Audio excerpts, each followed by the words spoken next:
guys, welcome to the Legacy Wealth Show with Tim Bratz. I'm excited to have you guys here today. And I got a good friend of mine, Drew Maconachy here with Maconachy Stradley Insurance. And these guys do all of my insurance work, both personal and professional insurance stuff. And so, on the show, we obviously talk about how to make money, how to keep money, and then how to get your money making more money for you.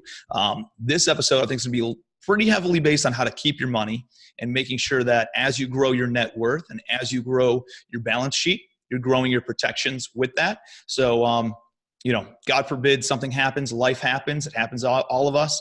And, you're protected. You have the right protections in place to make sure you're not adversely affected and everything that you've built goes back to zero. So, Drew, excited to have you here, brother. Yeah. Thanks for having me. I'm excited to do this. Yeah, man. So, we're going to be diving deep into insurance. Maybe you can give everybody a little bit of background on you, your family, your firm, how you got started in this business, and kind of where you're at today, your typical clientele that you work with.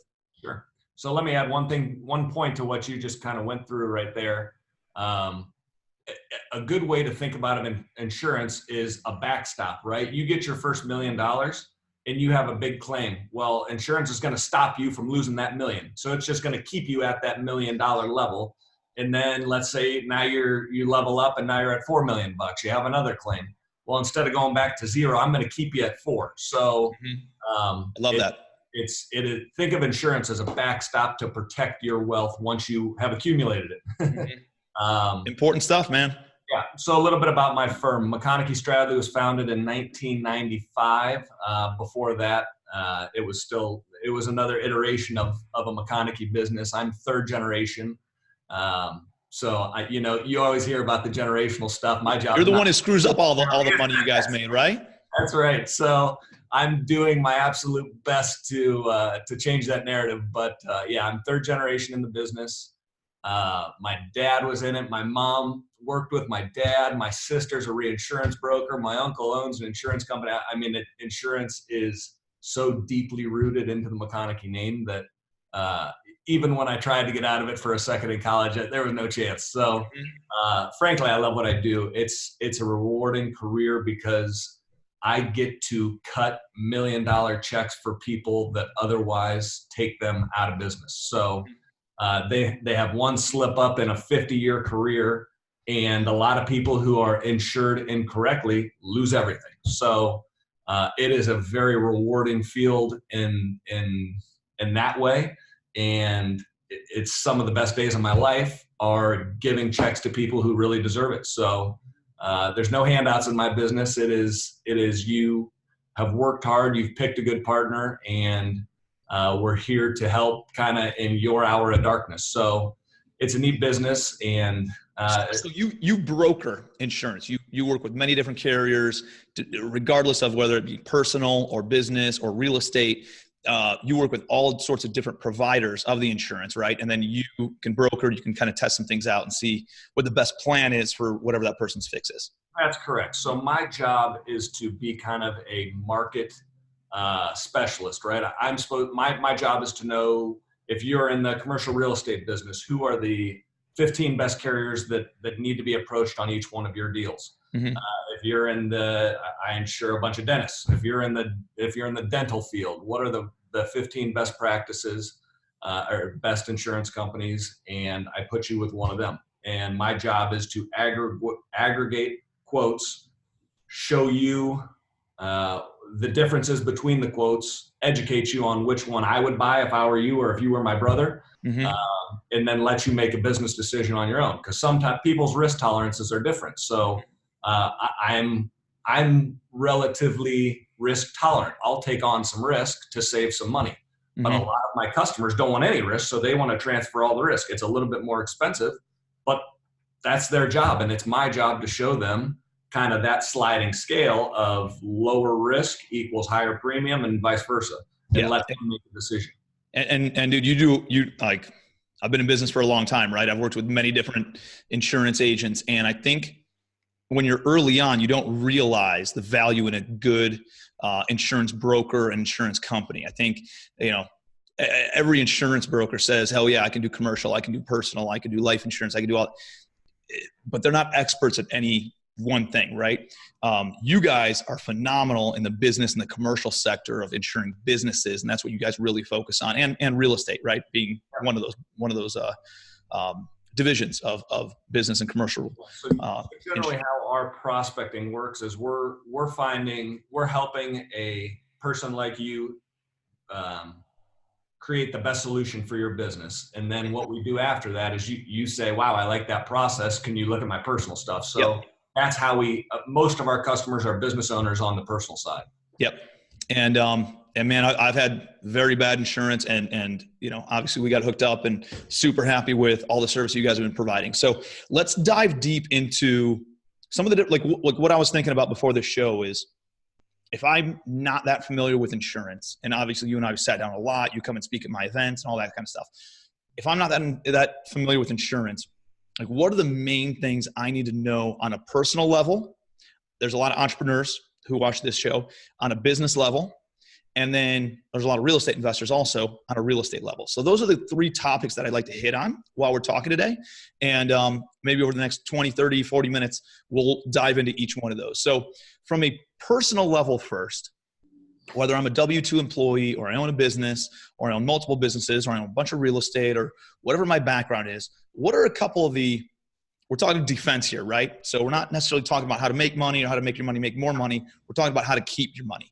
What are the top 2, 3, 4, whatever bullet points or check boxes that I absolutely need on a personal level to say, hey, dude, I would not, continue moving forward with your business or whatever without having these different backstops in place for all the different things that you have going on in your personal life. Sure. What would that look like? So great question. And I'll go through it in a couple different angles here. And I'll start with the most important in my opinion and kind of work my way down. An umbrella policy on your personal insurance, an umbrella policy. That's number one. If you are a high net worth individual and have domestic employees, so if you have a nanny, if you have a gardener, if you have a cook, there's a million different things, a housekeeper, you need to have employment practices liability insurance in place. If you are sitting on not-for-profit boards, a lot of people in this space who have some money have been invited onto these boards. You need to have personal directors and officers coverage in place on your personal insurance package.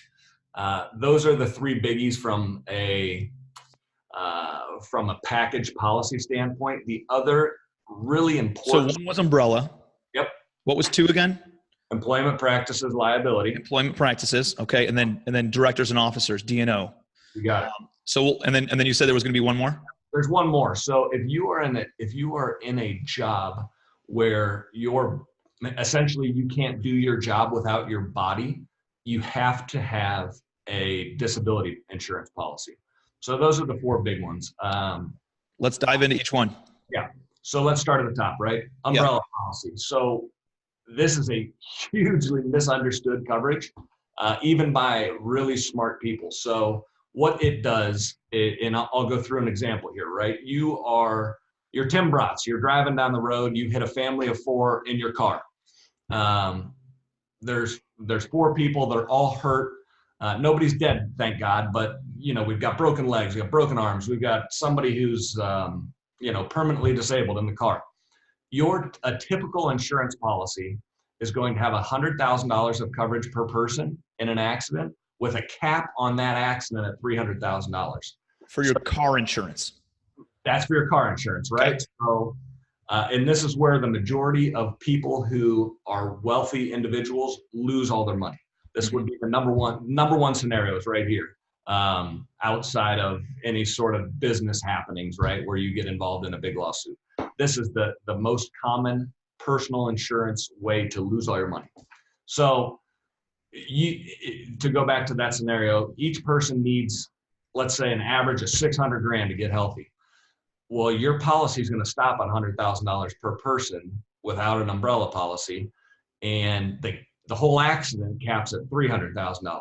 So if you have an umbrella policy, what it does, let's just say you buy a $2 million umbrella. I personally buy a $2 million umbrella policy. All it does is increase the limits on your personal insurance policy. So now you have like I said, you had 100,000 before. Now you have 2.1 million per person in an accident and 2.3 million capped per accident. So you have so much more wiggle room to pay these claims in a severe accident that you're in. They're not all that uncommon. We're in the state of Ohio where it's a little bit more friendly to, on our side, if you're the person who creates the accident, there's been tort reform that has narrowed some of these judgments. But if you're in a very liberal state where the person who is injured essentially can ask for uncapped amounts of money, you'll blow through all of these limits that I'm talking about so quick. I have customers that buy up to $20 million umbrella policies. So as you grow your wealth, kind of the benchmark to think about is cover your liquid assets. And liquid assets is kind of a tricky term. You and I are going to disagree on what a liquid asset is, but in the insurance business, that's anything outside of a retirement account. Retirement accounts by law are protected from a lawsuit. So you're going to say that money is not going to get touched in a suit. So what I would tell you to do is say, as we've got a home and cars and a savings account that gets up to $1 million, you need to have $1 million umbrella policy. What about real estate? Depends by state, big time. So a lot of states will protect your house, right? They'll protect your primary residence in a suit, but that's not every state. So generally speaking, you're okay with that if you've got money stored there. How about investment real estate? Investment real estate, they'll absolutely be able to get. Okay. And another common misconception is people will say, well, mine's an LLC, right? So if it's an LLC, they can't come after my LLC. That's absolutely not true. An LLC protects you in the event that an accident that stems from your LLC causes harm to people. This didn't happen in your LLC. This happened in your personal life. One of your assets is your LLC. Mm-hmm. So they'll be able to take in order to make equitable interest that you have that you're holding in that LLC. That's right. So they'll be able to essentially force your hand to liquidate that, or they'll just take ownership of your equity or as part of the judgment. It happens all the time. So one of the things I've heard about is somebody who real wealthy, mm-hmm. had insurance, right? Let their kid have some friends over. Somebody gets drunk, drives home, or maybe it was the kid even. I don't even know. I think the kid might have. Yeah, I think it was their kid, went out partying, got a DUI. The dad gave him the keys again, I don't know, a couple of weeks later, didn't realize the kid was going to go out drinking. The kid drove again, hit somebody, killed somebody, and the dad was found negligent because he gave access to his car to his kid who already had gotten in a drunk driving incident before. And because he killed somebody, wiped out the entire dad. Had like $100 million of real estate or something like that. Absolutely could happen. And an umbrella policy would absolutely respond to cover that loss. Mm. So it would cover children, spouses. Correct. Yeah, because it's an auto policy, right? It is all reverting back to that auto policy, which in your example, that's what happened, right?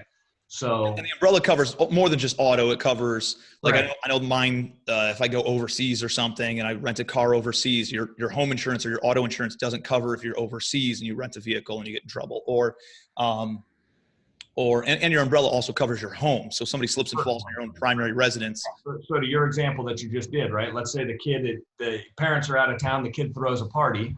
There's 400 people at this party. It's that Almost Famous movie, right? That's your scenario. And kids leave from that and get in an accident. The families of the injured people in an accident would come after you to say, hey, it was at your house where everybody got drunk. We're suing you.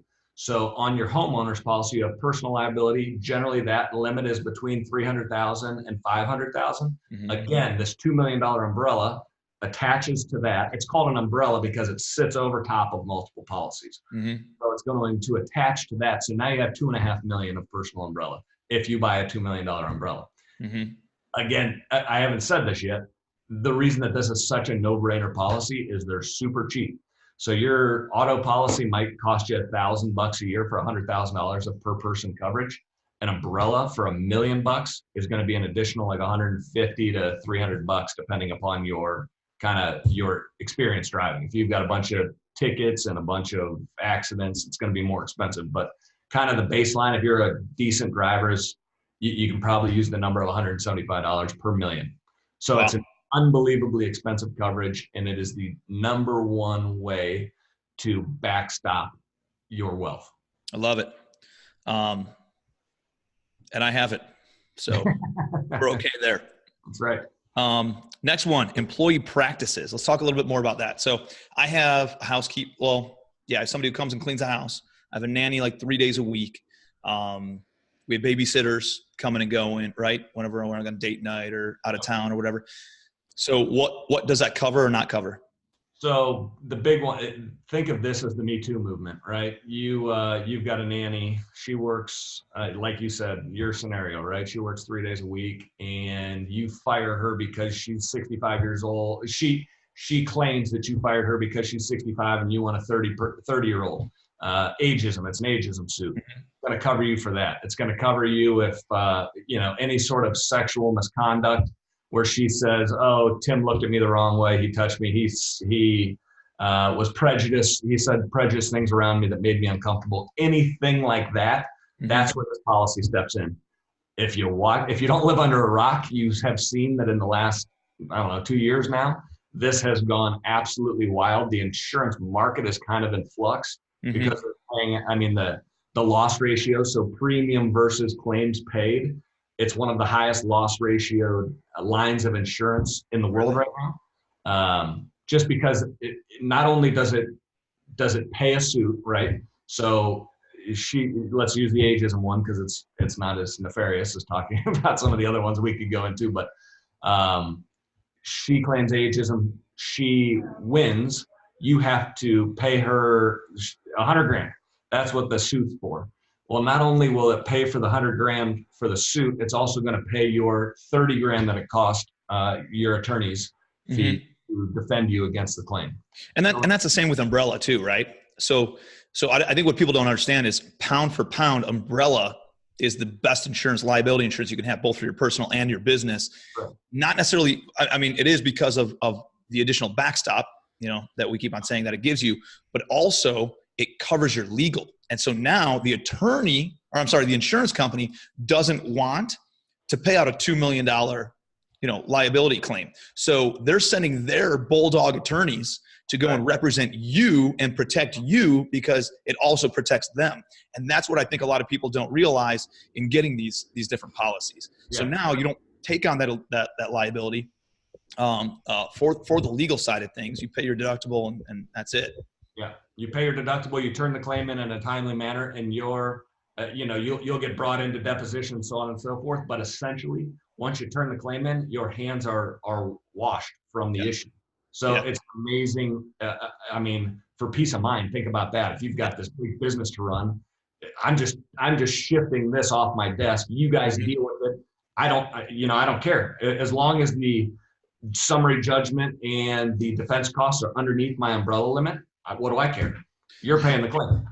This happened to me when I had some business partners, and we didn't see eye to eye, and we ended up both loitering up. Right? They hired attorneys. I hired attorneys. Dude, it was like the most consuming, super stressful, like 30 days of my entire life. It was so bad that my wife Kate, she's like, give it all back. Just give it all away. Like, don't even worry. I was like, but I've been working the past 4 years for all this and all this stuff. And my mentor's like, listen, dude, hire an attorney and hand it off and go back to doing what you're good at. Go make more money and go and do it over here. Like, don't even think about it anymore. The attorney is going to be handling it. They're going to take all that headache off. That's what they do. That's what they're good at. You go back to doing what you're good at. And that mindset shift of being able to do exactly what you just said, Drew, is giving it over to the professionals, letting them handle it from there, and then you going back to running your business and living your life and knowing that it's taken care of. Because this thing could drag on 6 months, 12 months, 2 years, right? Exactly. And if you want to consume you, it's more of a mindset kind of thing of debilitating you from going out and living your life. Right. And for that reason alone, it's worth it. Not only the financial abilities of it. And so again, cool. Kinds of things we're talking about. I wanted to pick things that are high impact, low cost to you. No, I love that. Directors and officers. So this is something I've heard of for the business side, not necessarily for what you just suggested, which is kind of interesting. Like it's always been on my vision board to put, like, be on a board of directors for a nonprofit organization and some other local big businesses, and be able to direct them and advise them and counsel them on how to move the business, move the needle forward, and continue making an impact on the community. And never realized you're trying to do the right thing. You're trying to do something good, right? And then all of a sudden it creates additional liability on you and your family. Absolutely, yeah. So let's kind of go through one of those scenarios, right? You jump on. There's a million different. You jump on a food bank board, right? And you're feeding communities in need, and somebody said, you pick a community and you give them more than another community, and the communities sue the food bank. Mm-hmm. You're going to get named as a board member on that suit. So hopefully the food bank has a directors and officers policy. They should. First and foremost, to your listeners, make sure that any board that you're getting on, that board itself, that organization, that nonprofit has a directors and officers policy protecting you. Now, great point. If you don't, or if you forget to do that, there's a little endorsement that you can throw on to your high net worth personal insurance policy that will pick up this coverage. Generally speaking, it is secondary to any other D&O policy through the organization, but it's key, right? Because if you get named, again, this is something you're trying to do to just be helpful. Mm-hmm. And do you really want to get stuck in one of these situations where now I'm getting sued individually because I'm trying to help and somebody didn't think that I was helping them as much as they should? Mm-hmm. Everybody's got their own opinion, and a lot of times those opinions turn into lawsuits. Get yourself out from underneath the burden of these lawsuits by cheap insurance. And this could be, maybe you're not on a board of a hospital. Maybe you're not on what if you're just sitting down and mentoring somebody? Like, I mentor a lot of real estate investors, right? Or people come out to my boot camps, or people come out to my events. I sit in on masterminds a lot, and I give people advisory tips, things that work for me. Is there additional liability on me for doing that? And if there is, would D&O cover that? So if it's more informal? Yeah, you're getting tricky, right? There needs to be an entity involved. Not just Tim Bratz? Yeah, if it's Tim Bratz, you're not gonna get any coverage for that, because you need to be sitting on an advisory. So there is liability, but I can't get coverage for it. Correct. Okay. But there is potential. I mean, man, that you would have a hell of a time. I'm a mentor. I'm not getting paid, mm-hmm. and I'm a mentor. Man, I don't know any insurance company that's going to want to pick up that sort of liability, if there is any there. So the big one to think of is it's not for profit, right? You're jumping on a not for profit board. You're trying to help.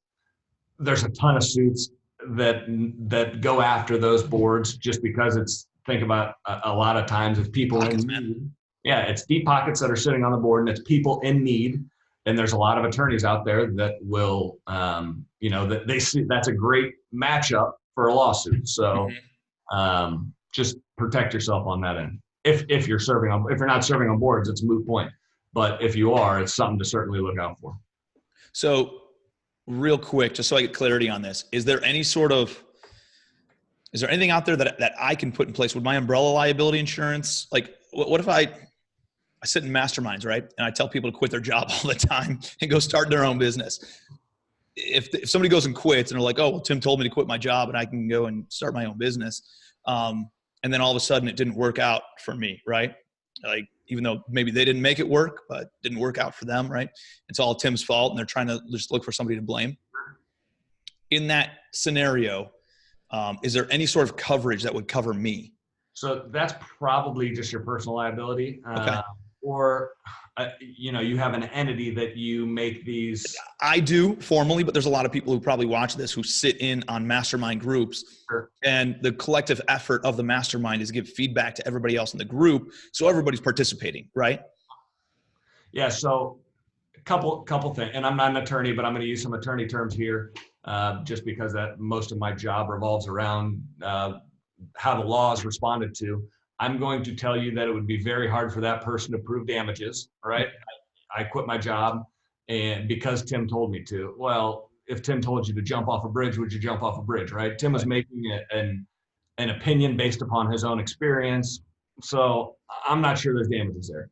You would very, very likely, it's a gray claim, right? So there's not a gray claim. So there's not likely great policy wording that's going to say, no, we're not paying for this. So in that case, what usually happens is the insurance companies will step up and pay defense costs, but any sort of judgment, you'll be on your own. So they'll defend you with their attorney, like their powerhouse attorneys. But if there's a severe judgment against you, again, I don't think there could be in that scenario. Yeah. But that's kind of what you're looking at. I would say the better way to ensure that would be for you, right? We're talking about you now, is through the business and getting a policy on the business to protect you against that. But the question is, there's just not a great answer to that. No, that was a great answer. And then the last one, disabilities. So a lot of people do work physically. So I'm thinking the people who are listening to this show in our episode, maybe not physically doing work, maybe some of them, maybe some dentists, right? Maybe some physicians. Yeah, that's what I was thinking. People who own their own practices. I know that they probably have, I got buddies, we both have friends who have insurance on their hands if they're dentists, right? So that's probably one of the by the way, that's not insurance on their hands. That's a disability policy. That's what I'm talking. Okay. Yeah. That's a disability policy. What about like me raising money for deals? What about, I don't know, the ability to make decisions and run a business for my COO or somebody else who runs their company, but maybe they're not physically doing work, but maybe there's mental incapacity. Yeah, right. So let's kind of go through a few statistics here. 90% of disability cases are triggered because of a illness, not a physical. Everybody wants to say, oh, I get in a car accident, I lose my hand, now I can't be a dentist, right? That's 10% of the population where that's going to respond. But the majority of it is, I've contracted cancer, I have to go through severe chemo, I can't work. I'm not strong enough to work. I don't have the time to work because of my treatment hours, so on and so forth. So you definitely would be a good candidate for it, right? Because if you God forbid you get cancer, you can't travel to raise money. You can't do your job to the level which you're doing. If I got throat cancer, I couldn't speak. I couldn't do my podcast. I couldn't, right. So all of that is exposure. If I got hit in the teeth and got all 4 of my teeth knocked out and 25 stitches and shattered my upper mandible. I should have had insurance. You'd have another claim right now. Yeah, see? And there's a provision in those disability policies, a non-disabling injury, where I would have given you $3,000 to pay for your high deductible health plan. Your deductible. Here's the thing though. I was out speaking at an engagement 4 days after I had all my teeth knocked out. So it's cool. There you go. Exactly. So you would have a hard time proving a loss, but not all people are kind of heavier drive. So they're great policies to protect your income, right? So without it, you're going to forego some income, or you're going to have some sort of a ratio of your income is going to go down because you are not the worker that you used to be. So I'm an insurance guy, right? I sit in my office all day and I'm on the phone all day doing deals. So if it's hard to envision a scenario for me, right? But I have a disability policy because, again, the insurance companies understand that I'm a lower risk of going on claim. So it's cheap for me, right? A dentist, it's much more expensive because if their back goes out, they can't stand and lean over their customer or their patients all day. So it's more expensive for them because they can have a million issues that are going to get triggered. So it's something that is very under purchased nowadays that I just kind of thought about it as we were going through this. It's a great thing to protect your income, and you can get up to $25,000 a month of benefit.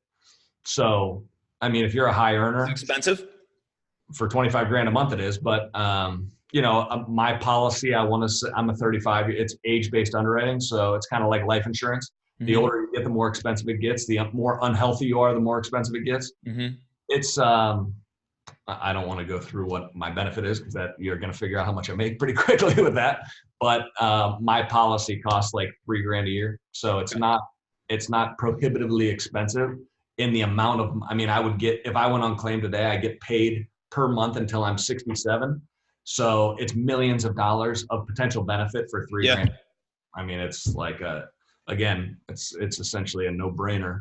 Yeah. So, and I would assume on these are all personal, but they, you know, there's gray area, right? It covers like your professional life is a little bit too.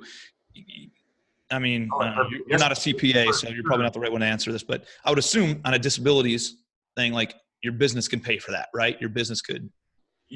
So on a straight disability policy, it can't. It's not a qualified.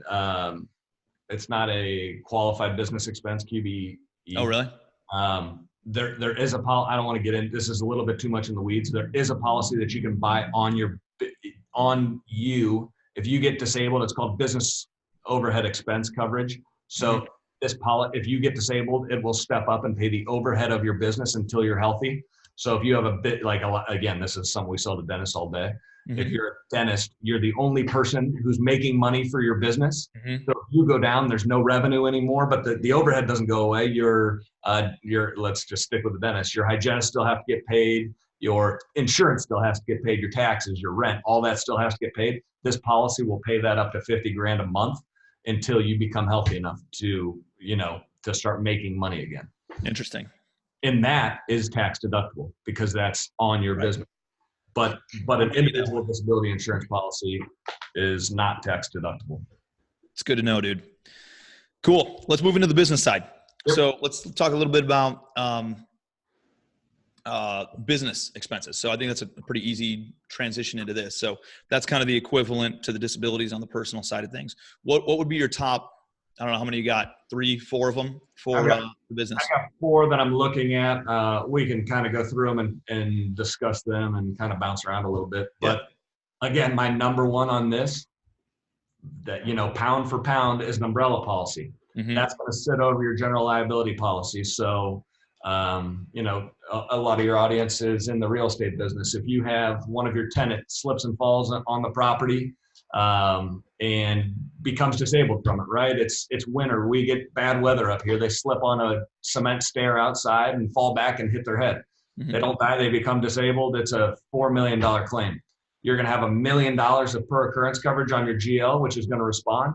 Your umbrella is going to sit on top of that and pay the rest of the claim. When you say GL, you're talking about the actual property insurance that you have on the property that your mortgage lender will require you to have. Correct. That's going to be about $1 million.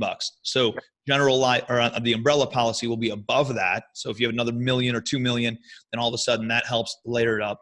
Yeah, the word I like to use is stack. We're stacking a limit on top of an underlying limit. So you've got $1 million per occurrence. We're going to stack another $2, $3, $4, $5 million of umbrella coverage on top of that. And I guess we're kind of convoluting real estate with the business side, but like I require all my tenants to have tenant liability insurance as well. So that way theirs would be first in line. Maybe it's $50,000. Then it's the property, or I think my tenants have like 100 or 300 grand, something like that liability. And then the property has another $1 million. And then we have an umbrella policy that sits over all of our properties. That's another few $1 million bucks. So in that case, your tenant is going to have to be named liable for that policy to respond, right? So they're going to have to do something stupid in order for that policy to kick in. So them walking up the stairs wouldn't kick in? No, well, because liability, so it's third party. They need to hurt somebody else. So what you would have them. They had a friend over, and their friend fell, and this would step in because I would sue them. No, their friend would have to name the friend that brought your tenant in the suit in order for that policy to respond. You're also going to get named in that suit, by the way, obviously, because it was on your property. So your insurance company is going to go after your tenant first, that $100,000 first. So it's like $100,000 deductible on your policy is essentially what it is. It's a great idea. Everybody who's in the property in your business should be requiring their tenants to have it. Yeah, and it's not expensive for tenant insurance. $10. It's like we can go on the real estate side in a minute. So umbrella, what else is out there from a business standpoint other than a slip and fall? I know that's what everybody thinks about from a liability standpoint. What other kinds of liabilities does an umbrella coverage cover? So anything with liability after it. The most common one for most businesses is your auto liability, right? You've got a fleet of trucks and your truck hits somebody. You've got $1 million. Most business and auto policies have $1 million combined single limit. All that means is there's $1 million regardless of what happens. And like that personal, I said there's 100 per person and 200 for the accident. That it doesn't really exist in the business world. It's $1 million for the claim and then it goes away. Mm-hmm. So your umbrella again stacks that limit. So you buy a $4 million umbrella. Above that, you've got $5 million of coverage. Here's what I think people don't, what many people wouldn't understand, or what I didn't realize initially, was that I don't have a fleet of trucks out there. But if I send one of my employees to the bank to go and deposit something, or to the post office to go and mail something, and they hit somebody because they're doing an employment activity, the liability comes back on me as the business owner. You're learning. This is amazing. Pay attention, dude. Rule number one. Like this, that's called hired non-owned auto. So you're either hiring an auto or it's non-owned. So your example is that's a non-owned auto. You're having. Is that a separate policy than the umbrella? That generally will sit on, like in your case, that sits on your GL policy. It's in the door of your GL policy. You have very little exposure for it. You would have to have one of your operators are driving out, just like you're saying. Probably the most common one for you would be going to the bank to do a deposit. Mm-hmm. They're on the way. What about one of my employees or one of my maintenance guys go out to an apartment building and they fix something, they didn't really fix it, and the building burns down. Now, liability we all think of as like bodily injury, right? But would the liability policy step in on that because they screwed up something at the building that then caused property damage? Yep, absolutely. Yeah, that suit is going to work its way. Whether it's my property or somebody else's, that would step in, right? Correct. Yeah, as long as you're liable for it. If you did something, they're going to have to prove that what you did caused the malfunction, right? So it's kind of hard to get that back to you. How that case is going to play out is that third party's property policy is going to pay the claim, and then that insurance company it's called subrogation. They're going to chase some other people to try and get them to participate in the claim if they think that there's liability out there.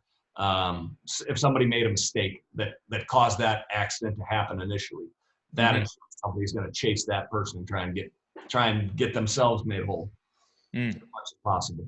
It's good stuff. Anything else on umbrella before we move next? I don't think so. I mean, I think I guess just to kind of beat the dead horse, it's inexpensive. All it does is adds limits to things where you need limits added to. So it solves a big problem and it's inexpensive. Love it. Good stuff. What's number 2?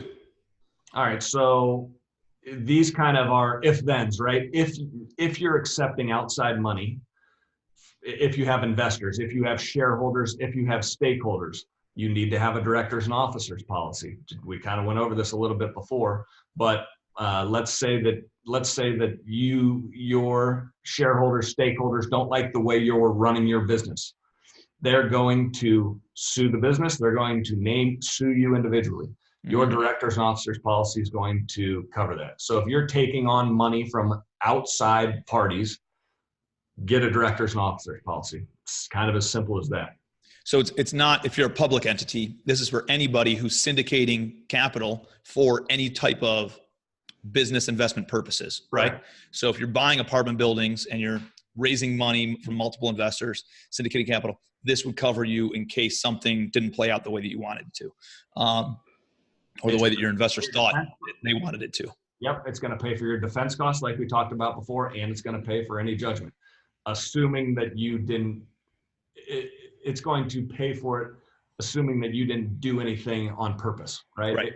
If you do something on purpose, don't expect an insurance policy to cover you.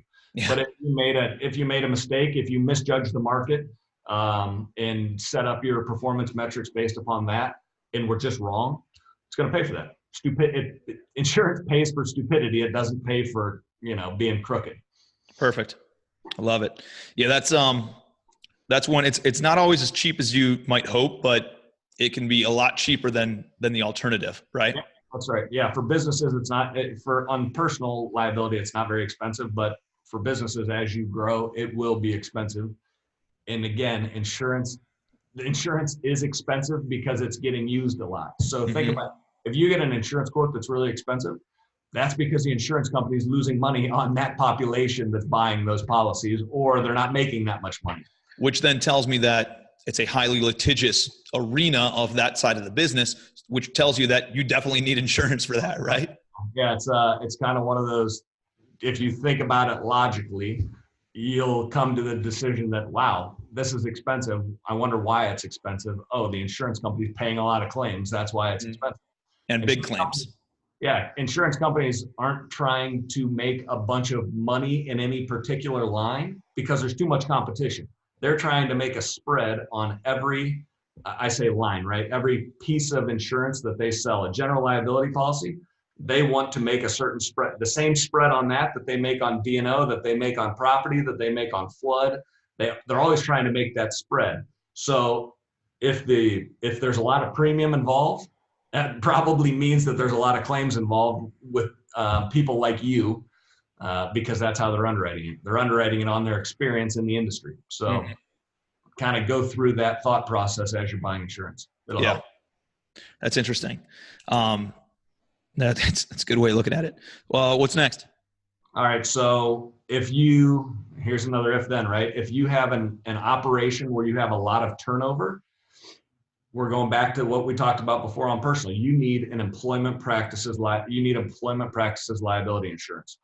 So again, this is you've got seasonal workers that come in to do some work, or you've got a contractor and you tell them that this is a 6-month job, right? And then you're going to be out. Well, what are they going to do at the end of the 6 months if they don't have something else lined up? They're going to sue you. And what are they going to sue you for? Well, you fired me for being old. You fired me because I'm disabled. You fired me, or you looked at me the wrong, Tim, or I'm not going to say Tim, that's a tough one. Drew. Yeah, exactly. Kids at home. Yeah, exactly. He exposed himself to me out of me. There's a million different things that are happening every day. Mm-hmm. A lot of it's garbage. Or maybe not happening, right? Well, I'm saying this isn't happening. Most of this isn't happening. It's just claims. If you don't have the coverage, you're paying for an attorney out of pocket to defend yourself. Yeah. So it's one of those things. And I think most businesses should have this now. If you have employees, you should have employment practices liability. The fewer employees, it's rated on the employee counts. So the fewer employees you have, the cheaper it's going to be. But there's exposure for everybody, but there's a ton of exposure if you're in a business where your employees know that they're only there for a limited amount of time. You know what I need to do? I need to have like a discussion panel with you, an attorney, and an HR director, and have all you guys sit on it together on like one of these podcasts. And then that way we can go back and forth, and the attorney can be like, all right, here's what your documentation needs to look like. All right, the HR guy's like, hey, here's how you need to document all this. And then you come in and say, hey, just in case A and B doesn't work, this is the insurance that you need in addition. Well, a lot of people think, I've taken these precautions and so I don't need to buy insurance. Mm-hmm. That's the wrong way to think about it. You've taken these precautions. I'm going to learn that you've taken these precautions when I'm going out to get it priced, and I'm going to get you cheaper insurance based upon that. Mm-hmm. You're not, there's no precaution that you can take 100% to rid yourself of some jerk coming and saying that you fired them for the wrong reason. Mm-hmm. That there's no way around that. So even though you've got all of your ducks in a row, you still need to have the policy, and the policy is going to be really cheap because the insurance companies are going to understand that you have great controls in place. Yeah, it's and again, man, it's a backstop to cover your ass, right? To cover your wealth, everything you've been working years or decades for. And you built up, put in all this sweat, all this effort, all this tears and blood, and and all of a sudden, like one claim, even if it's a nonsense claim, could wipe you out. Even if it's not something you even did, it's just we're in such a litigious society. You got to have this stuff in place. Exactly right. It's good. Do you have anything else on the business side? Yeah, last one. So if you are handling a bunch of customer records, right? So if you're like property management companies are great ones for this. property management company. I've got credit card numbers. I've got socials. I've got date of birth. I got driver's. I have a ton of personal information on my tenants. You have to have a cyber liability policy. So what that's going to protect you against is those records. A hacker comes in and gets into your system. They pull that information and they sell it to a third party. Now you've got a bunch of people using credit cards.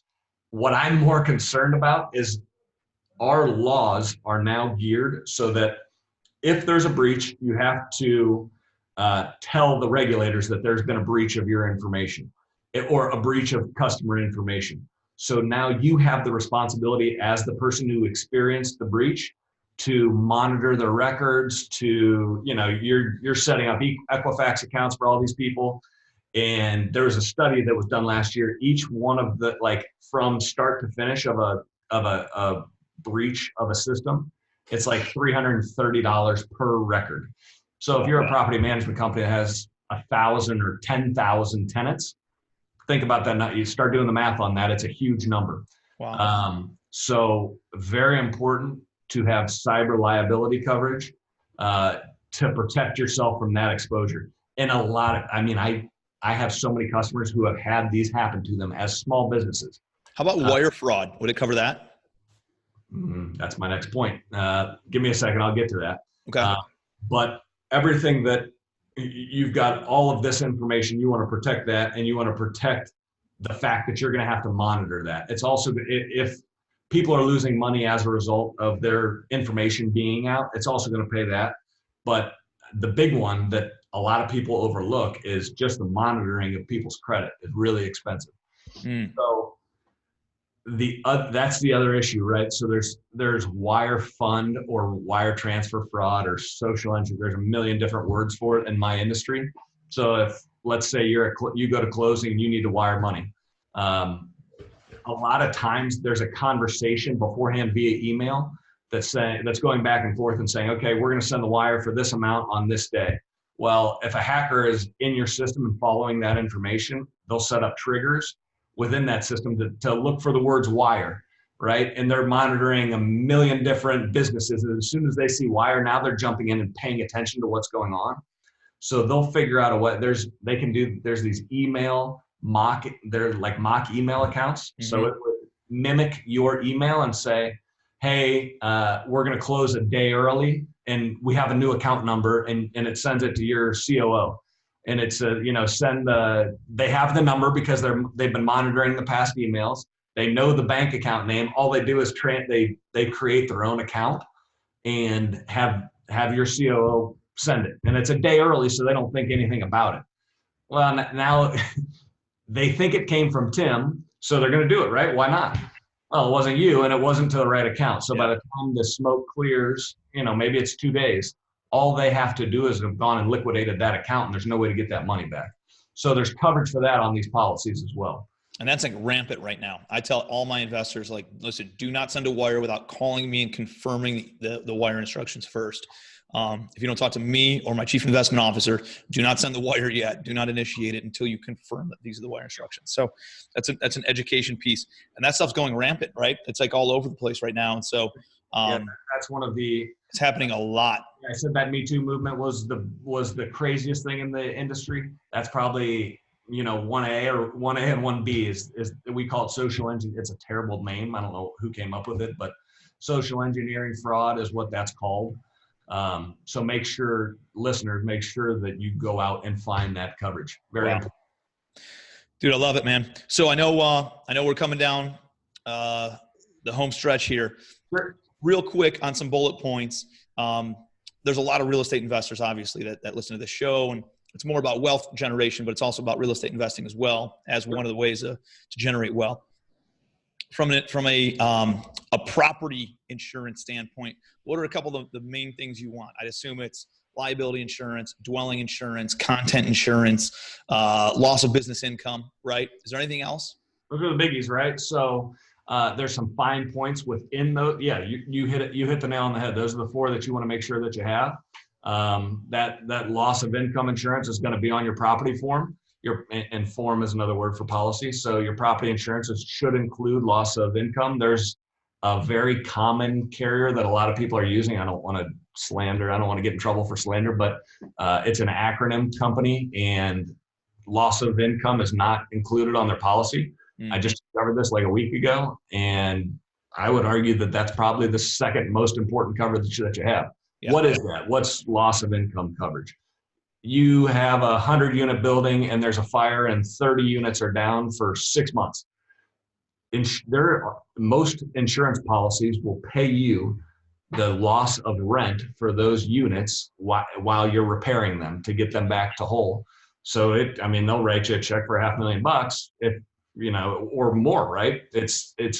You should get it. It's called actual loss sustained is the type of coverage that you should have on that, which is going to, if you have $4 million of loss, it is going to pay you $4 million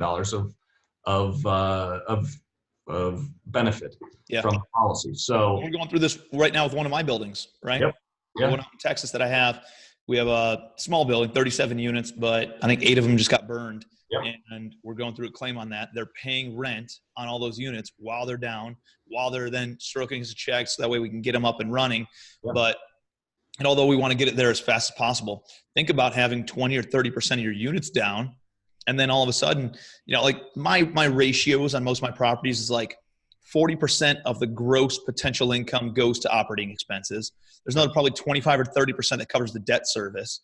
And then the rest of it is just profit. So, if I'm at, let's just say 70% is my break-even point, 70% occupancy. If I lose 30% of my units, I'm just trying to keep my head above water every single month. So it's important to have that income there. Yeah. So that way you're not in a tight spot financially. If your building's halfway burnt down and people's leases are coming up, they might leave too. So it's 100%, right? It's one of these scenarios that just kind of, the rock starts rolling down the hill and it's hard to turn that rock around. So, what would you say is the most important, the liability or the dwelling? For this discussion, right? For keep maintaining. For just the real estate. Yeah, but for maintaining your wealth, I would say liability is the most important. Yeah. If you own a building, listen, you're gonna have both. If you're buying a 30-unit building, you have you're a smart, savvy enough business person to understand that you need to insure that building, especially if you have shareholders. Because if your shareholder is going to force you to do it, any lender is going to force you to do it. They're going to force you to do both. So it's kind of a silly conversation to get too in depth about. But for this generation, or for this conversation of not going backwards, I would say liability is the most important. If you kind of go through everything I talked about today, the most important thing to insure away is your liability.